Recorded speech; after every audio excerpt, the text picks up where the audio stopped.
all you guys. And I think a good place to start really would be to ask you a little bit about the history of the band, because you've had a lot of lineup changes over the years, haven't you? Well, this lineup's been stable now for about 3 years.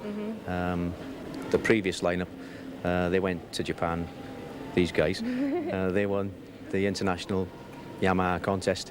Yeah. And that must have been a tremendous break for you to win that, to win such a big competition. It was excellent at the time because obviously we were a young band, very new band, quite naive, and to actually get the chance to play at the Budokan in Tokyo in front of 12,000 people was quite an experience. We actually won that competition and came back, but unfortunately, as things tend to happen quite often in the music business, we sort of like lost our way a little bit, and those around us lost their way a little bit, and we broke up. So this is essentially a reformation now, slightly different musical direction overall, based on a rather eclectic series of influences, should we say.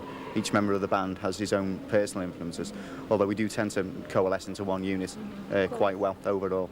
I was going to ask you actually, do you take influences from the UK or from the American scene, or both? All over, it's like everywhere. It's Canada, Rush, and like Queensryche, Saga, bands like that. New bands like Dream Theater we're into as well. yeah, really. Awesome band. Yeah. Because you don't really classify yourselves as AOR, you're kind of more technical, progressive, that's that. More progressive than just playing AOR. It's like it's got the commercial feel to it, and it's a nice vocal melodies, but it's a little more musical as well. So it's like a good mixture, really. Okay, well, we'll see you playing live in just a moment, but I was wondering, do you feel that it's difficult to be this genre of band in the UK at the moment? I think so. The main market for our type of music is obviously Europe, America, and especially Japan.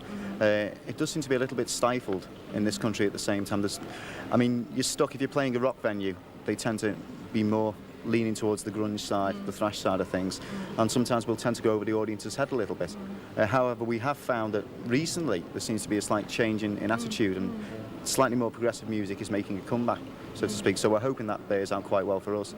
And hopefully this AOR showcase and this edition of Headbangers Ball will help that a little bit as well. You've got a CD out at the moment, a record out at the moment? Just released yesterday. Yes. Tell us quickly about it. Big party last night. There's 8 tracks on the album, obviously out by Mark's company. Now and then, yeah. Now and then. What's it called? It's called Do You Believe, which is a title that we figured fitted in quite well with us, really. As in, do we believe we've actually finally got an album out after all this time? Nevertheless, we're very happy with the way it's turned out overall, and we're hoping we can shift quite a few copies, if not in this country, certainly, hopefully abroad. Well, very best of luck to you guys. This is The Quest. Their album is out right now. It's called Do You Believe, as the guys said. And I guess the best thing is to let the music do the talking. Let's see The Quest live in action. And then we'll be back a little bit later on with more melodic rock bands. Remember